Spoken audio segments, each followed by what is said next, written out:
Përshëndetje, jemi takuar në minutat e editarit informativ në RTS Gjirokanstra, ku ndër të tjera sot do të ndiqni. Ministria e Mbrojtjes dhe Agjencia e Mbrojtjes Civile paralajmërojnë rreshje intensive në Gjirokanstër dhe rrezik për përmbytje. Bashkitë janë në gatishmëri, ndërsa qytetarëve u kërkohet të qëndrojnë në banesa dhe të shmangin lëvizjet e panevojshme. Forcat e armatosura, zjarfikësit dhe policia janë gati për ndërhyrje të menjëhershme. Me afrimin e dimrit dhe rreshjet e dendura, Drejtoria e Bujqësisë në Bashkinë Gjirokanstrë vijon punën në teren për të parandaluar përmbytjet dhe dëmet në zonat e rrezikuara, ndërkohë që po monitorohen përrejnë malor dhe po këshillohen fermerët për mbrojtjen e kulturave bujqësore gjatë ditëve me mot të keq. Lazarati po ndërmerr një transformim të rëndësishëm duke nisur të zhvillojë një model të ri turizmi komunitar. Projekti mbështetur nga organizata ndërkombëtare Planetera synon të promovojë aktivitetet lokale, kulturën dhe traditat e banorëve, duke kthyer Lazaratin në një destinacion turistik të qëndrueshëm dhe të respektueshëm ndaj komunitetit. Gjirokanstra shndërrohet këtë javë në arenën barkombëtare të shahut. Rreth 200 sportistë nga të gjitha trevat shqipfolse sfidojnë njëri tjetrin për të treguar aftësitë e tyre. Ekipi shahistëve të luftëtarit spikat me performancat e tij, ndërsa pjesëmarrësit shohin festivalin si mundësi për të fituar përvojë dhe për të sfiduar kundërshtar të ndryshëm. Ju njohim tani më gjerësisht. Shqipëria ka hapur sot grup kapitullin e fundit të negociatave për antarësimin në Bashkimin Evropian, atë të bujqësisë dhe kohezionit, duke përmbyllur kështu fazën e parë të procesit. Kryeministri Edi Rama e cilësoi këtë një moment historik dhe vuri në dukje mbështetjen e gjerë qytetare për integrimin me 90% të shqiptarëve që duan Shqipërinë në Bashkimin Evropian. Ndërkohë që falenderoi të gjithë ekipin që po punon për këtë hap të rëndësishëm që Shqipëria të bëhet pjesë e familjes së madhe europiane. 17 nëntor 2025, Shqipëria çeli të gjithë grupet kapitujt e procesit të integrimit në Bashkimin Evropian. Komisionerja e zgjerimit Marta Kos vlerësoi se ky është një moment mjaft i rëndësishëm për Shqipërinë, por çmimi real do të jetë mbyllja e të gjithë procesit dhe përafrimi i të gjithë legjislacionit të Shqipërisë me atë të Bashkimit Evropian dhe antarësimi plot i vendit deri në vitin 2030. Shqipëria shënoi të hënë një hap të rëndësishëm në procesin e integrimit Evropian me hapjen e grup kapitullit të 5 dhe të fundit të negociatave me BE-n për burimet, bujqësinë dhe kohezionin gjatë takimit të 7 të konferencës së antarësimit Shqipëri-BE mbajtur në Bruksel. Në konferencën për shtyp me kryeministrin Edi Rama si dhe ministren e jashtme të Danimarkës Marie Bjerre, komisionerja për zgjerim Marta Kos, duke u përgjigjur pyetjes së gazetares së RTS-s Denada Shkodrani se çfarë mesazhi mund të kishte për ata që ishin skeptik për antarësimin evropian të vendit tonë, u përgjigj duke thënë se Shqipëria ishte shembulli më i mirë që mund të tregonte se si duhet të ishte procesi antarësimit në BE.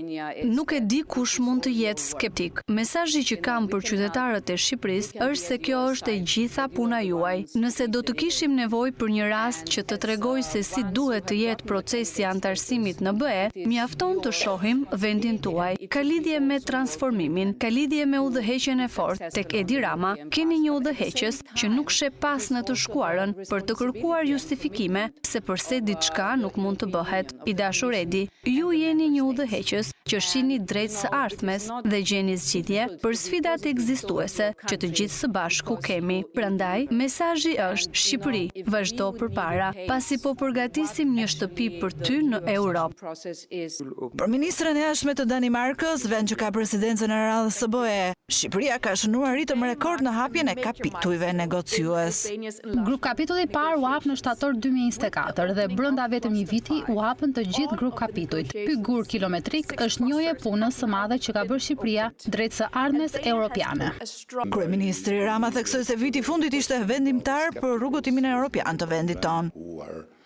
Ky proces na ka ndihmuar në mënyra që në të kundërt do të ishin të pamundura. Mund të tingulloj patetike apo quajini si të doni, por është njësoj si të shkosh në shkollë, aty të thonë se duhet të përmirësohesh apo duhet të vish prapë se provimin se ke bërë mjaftueshëm, por me këmbgulje fiton. Ajo që fiton Shqipëria në këtë proces është diçka më e madhe. Viti i fundit ka qenë jashtëzakonshëm. Ti je skeptik, nuk është gjë e keqe, por nuk duhet të na ndalë që të punojmë për të bërë gjithçka. Marta Ko surprizoi kryeministri Rama me tortë me numër 6 që simbolizonte çeljen e 6 grup kapitujve. Një surprizë që u shoqërua me 2 shishe verë autoktone shqiptare që kryeministri i adhuroi komisionerës dhe ministres së jashtme daneze. Ministria e Mbrojtjes dhe Agjencia e Mbrojtjes Civile paralajmërojnë rreshje intensive në Gjirokastër dhe rrezik për përmbytje. Bashkitë janë gatishmëri ndërsa qytetarëve u kërkohet të qëndrojnë në banesa dhe të shmangin lëvizjet e panevojshme. Forcat e armatosura, zjarfikësit dhe policia janë gati për ndërhyrje të menjëhershme.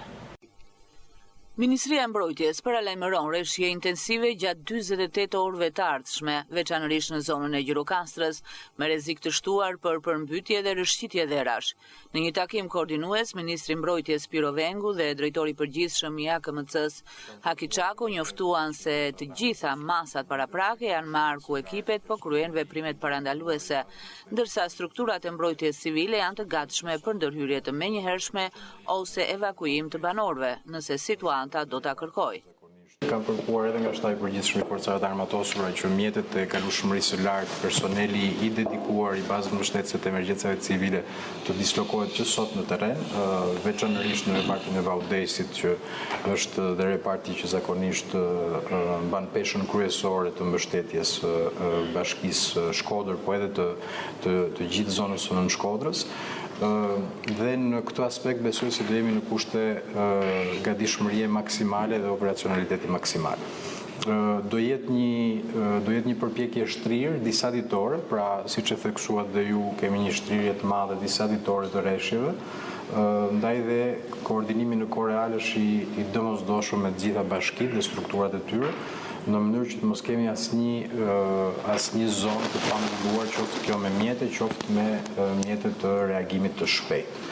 Nga ana tjetër, në zbatim të planit emergjencave civile, edhe strukturat që lidhen me bazën mbështetëse për popullsinë, rezervat e shtetit janë po ashtu në gatishmëri në rast nevoje për të ardhur në mbështetje të çdo shqetësimi që mund të ketë popullsia në terren. Nuk do lëmë asnjë bashki vetëm përkundrejt këtij rreziku. Në zbatim të planit kombëtar të emergjencave civile, Agjencia Kombëtare e Mbrojtjes Civile në koordinim të plot me prefekturat dhe me bashkitë përkase, respektive kanë marrë që të gjitha masat për rifreskimin e planeve kombëtare, planeve të emergjencave, për aktivizimin dhe mbajtjen në gatishmëri të plotë të gjithë kapaciteteve të deklaruara prej tyre. Dhe sot thuajse të gjitha bashkitë dhe prefekturat në nivel qarku, por edhe në nivel kombëtar janë të mobilizuara totalisht. Pritet data 18 ketë një intensitet të shtuar, i cili mund të efektojë drejt për së drejti, ashtu sikurse në këtë datë priten që rreshjet të jenë intensive dhe të përshkruajnë thuajse që të gjithë territorin e Republikës së Shqipërisë, ndonse në pjesën jugore pritet që intensiteti në Gjirokastër të jetë më i lartë, çka sjell shpeshherë edhe ngritjen e nivelit edhe të nivelit të Vjosës. Agjencia Kombëtare e Mbrojtjes Civile u kërkon bashkive të jenë në gatishmëri të plotë dhe të marrin masat parandaluese, ndërsa qytetarëve u bëhet thirrje të qëndrojnë në banesa dhe të shmangin lëvizjet e panevojshme. Në rast situatash të vështira, banorët këshillohen të njoftojnë menjëherë autoritetet lokale. Strukturat përgjegjëse do të përditësojnë publikun me informacion të vazhdueshëm për motin dhe zhvillimet në terren. Me afrimin e dimrit dhe rreshjet e dendura, Drejtoria e Bujqësisë në Bashkinë Gjirokastër vjon punën në terren për të parandaluar përmbytjet dhe dëmet në zonat e rrezikuara, ndërkohë që po monitorohen përrejt malor dhe po këshillohen fermerët për mbrojtjen e kulturave bujqësore gjatë ditëve me mot të keq. Drejtoria e Bujqësisë në Bashkinë Gjirokastër vjon punën intensive në terren duke u fokusuar në zonat më problematike, ku ditët me rreshje të dendura paraqiten problematika të veçanta për komunitetin. Sipas të dhënave është ndërhyrë edhe në pritat e përrejtëve malor që ky institucion ka në juridiksion.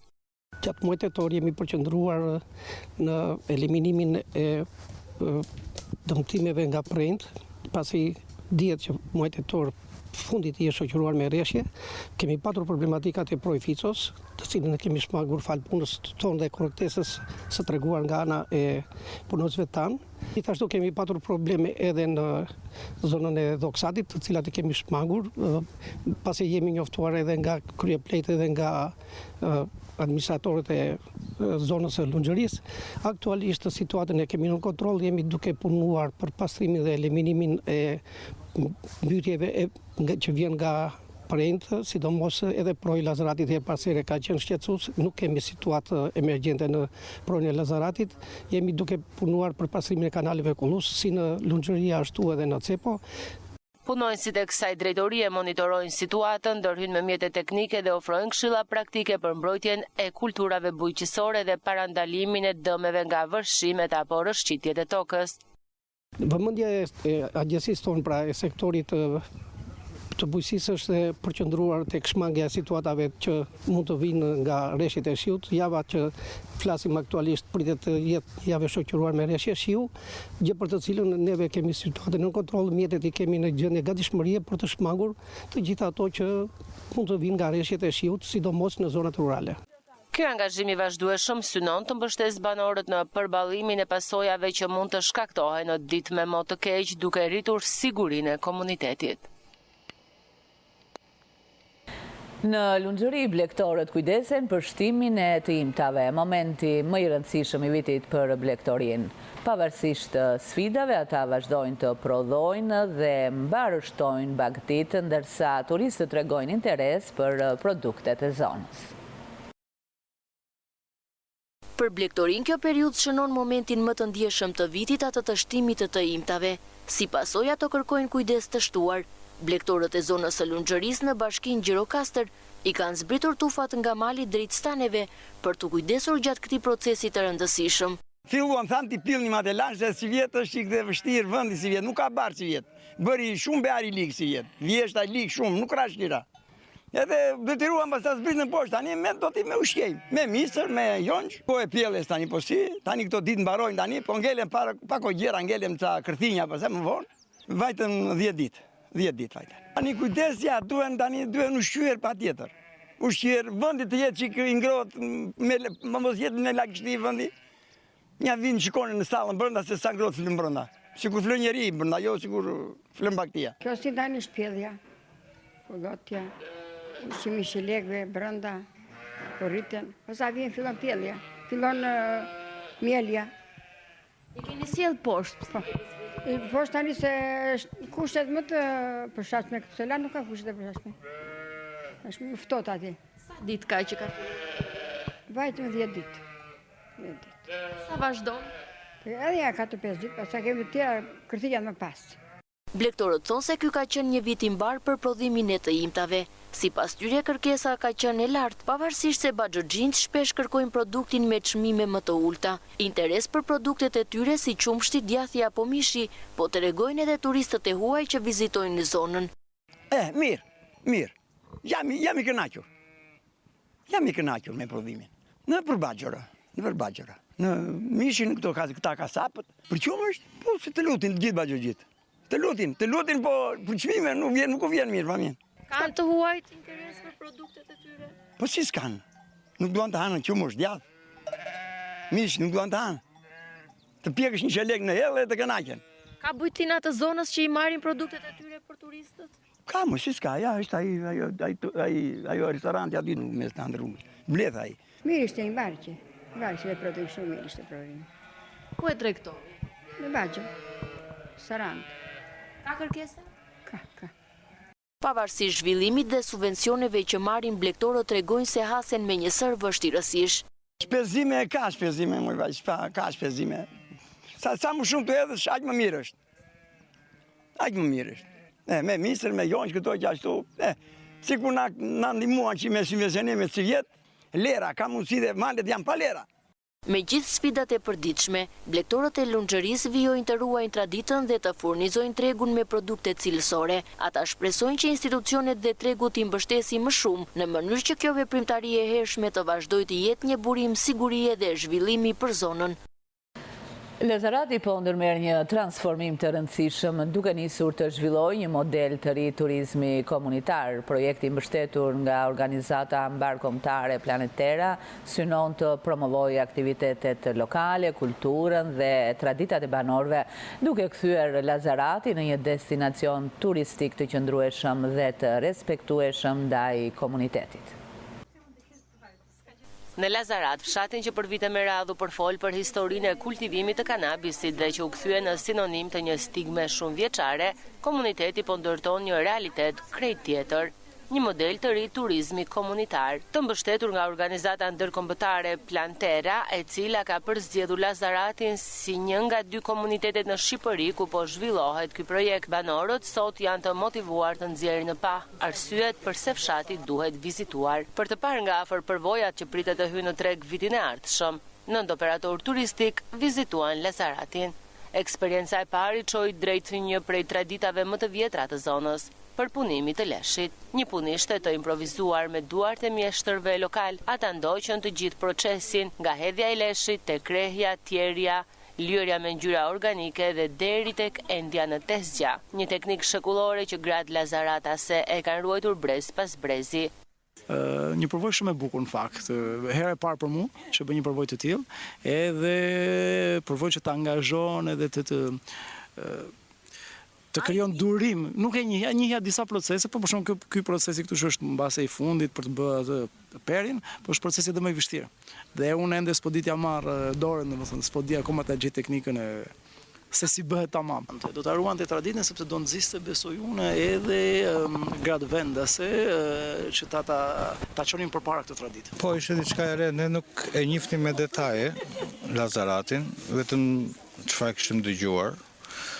Po duke parë eksperiencën që kaluam këtu, mësuam shumë gjëra për Lazaratin. Mendoj që kjo është një anë tjetër që mund të tregohet, dhe besoj se është shumë interesante edhe për ata.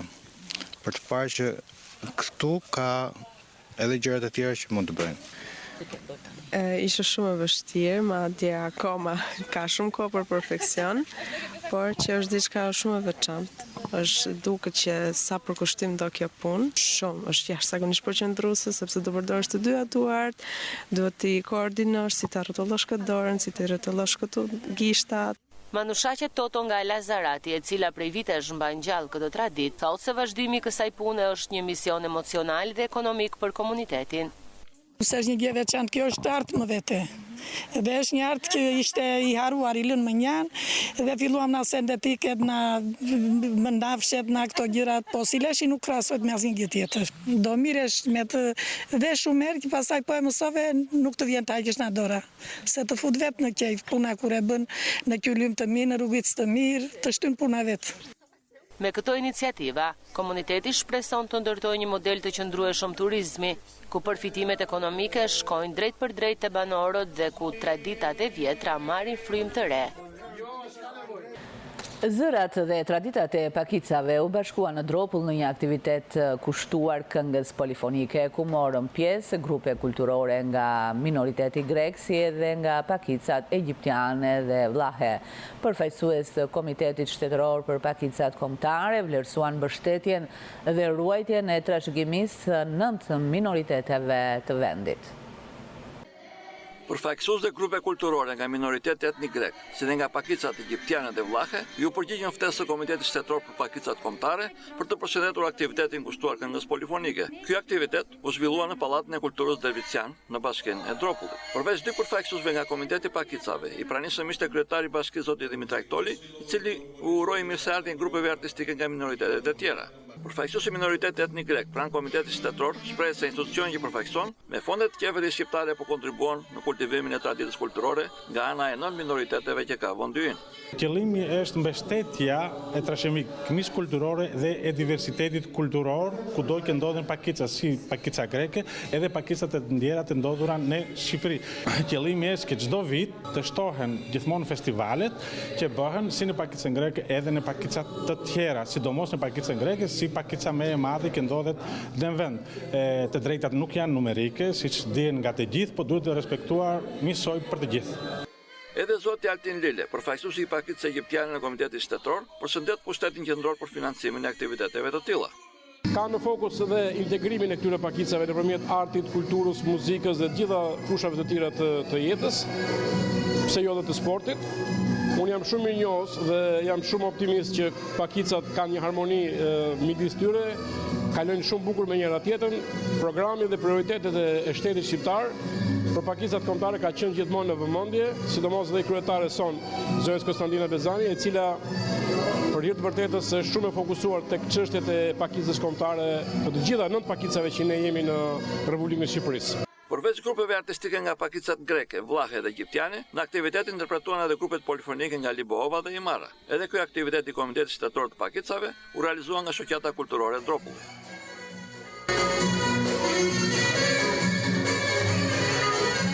Zërave të njohur të polifonisë në Gjirokastër po ushtohen edhe ata të fëmijëve. Vajza dhe djemt, nxënës të shkollave nëntëvjeçare tashmë janë bashkuar kursit që funksionon në qendrën kulturore Fato Berberi me qëllim për të sjelljen e kësaj perle në breza.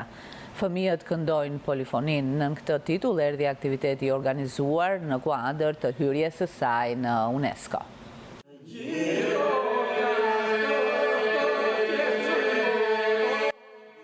Bashkia Gjirokastër në kuadër të 20 vjetorit të përfshirjes së këngës ISO polifonike nën kujdesin e UNESCO-s ka përgatitur një program të larmishëm aktivitetesh artistike. Qendra kulturore e fëmijëve Fato Berberi organizoi aktivitetin Fëmijët këndojnë polifonin. Fëmijët e rretheve të këngës polifonike dhe trashëgimisë kulturore prezantuan vlerat e arrira të polifonisë si një prej elementeve kryesor të traditës shqiptare.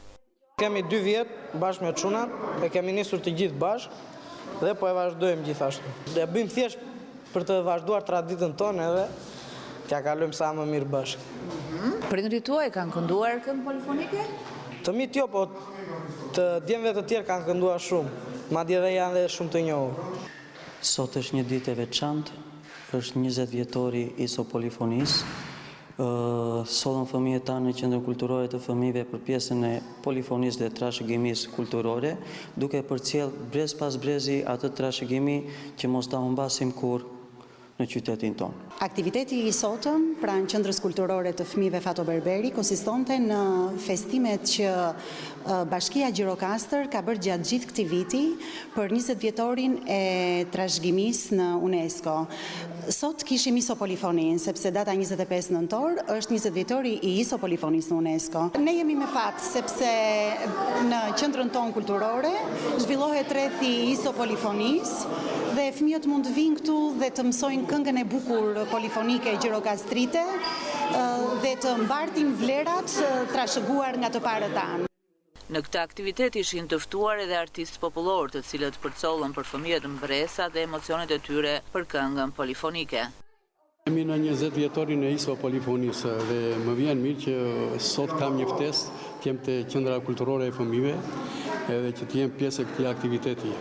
Më vjen mirë që qendra kulturore e fëmijëve e ka ngritur ISO polifonin për breza me radhë. Edhe kjo është një gjë e mirë që na ndihmon të gjithëve neve dhe këtë duhet ta ruajmë sa më shumë dhe t'ju trashëgojmë këtyre fëmijëve. ISO polifonia popullore shqiptare është shpallur kur e vepër e trashëgimisë gojore të njerëzimit mbrojtur nga UNESCO më 25 nëntor të 2005-s, e cila është një ditë historike për mbar trashëgiminë kulturore të kombit shqiptar. Gjirokastra shndërrohet këtë javë në arenën mbar kombëtare të shahut. Rreth 200 sportistë nga të gjitha trevat shqipfolse sfidojnë njëri tjetrin për të treguar aftësitë e tyre. Ekipi i shahistëve të luftëtarit spikat me performancat e tij, ndërsa pjesëmarrësit shohin festivalin si mundësi për të fituar përvojë dhe për të sfiduar kundërshtar të ndryshëm. Gjirokastra çel siparin e festivalit të shahut, një aktivitet një javor që shndërron qytetin në qendrën mbarkombëtare të sportit të shahut. Këtë vit, festivali njeh një pjesëmarrje me sportistë të ardhur nga pothuajse të gjitha trevat shqipfolse. Jemi 8 skuadrat më të mira të Shqipërisë që marrin pjesë në këtë kampionat. Mes këtyre 8 skuadrave është dhe ekipi luftëtarit që është në elitën e shallë. Risi për këtë vit është pjesëmarrja shumë e lartë. Pas kampionatit kombëtar kemi dhe kampionatin mbar kombëtar për gjithë trevat shqiptare, kampionati i shpejtë quhet Rapid dhe Blitz. Kjo është një risi. Është një organizim i mirë i bashkisë, i federatës, në bashkëpunim me Federatën e Shallë dhe i gjithë sportdashëve gjirokastrit që janë të apasionuar me shallë. Edhe sportistët të shohin këtë aktivitet si një mundësi të vlefshme për rritjen e përvojës dhe ballafaqimin me kundërshtar nga nivele të ndryshme. Të gjithë ato që kanë mësuar këtë lojë duan. Është një lojë lezetshme, lojë menjes. Në Kukës kemi bën disa simultane, show, të organizatorët e bëjnë mirë, edhe pjesëmarrja ka qenë mirë. Plus që e bëjmë edhe me Kosovë. Kemi ardhur nga Shkodra, një ekip me 5 lojtarë, ashtu siç e përmend rregulloria e lojës shahut, 4 lojtarë bazë dhe 1 rezervë. Dhe objektivat tona janë mjaft ambicioze, po e rëndësishme është të bëjmë lojën e dinjitoze dhe të arrijmë atë rezultatin që parashikojmë me qëllim që aktivitetin e vitit tjetër ta realizojmë në Shkodër. Kjo është shumë e rëndësishme për ne. Gjatë kësaj jave, rreth 200 sportistë marrin pjesë në festivalin e shahut. Gjirokastra përfaqësohet nga shahistët e ekipit të luftëtarit, të cilët kanë spikatur në aktivitete kombëtare të këtij sporti. Dhe me këtë lajm kemi përfunduar ditarin informativ në RTS Gjirokastra. Ju falenderoj që na ndoqët dhe ju uroj shikim të këndshëm të programeve në vijim.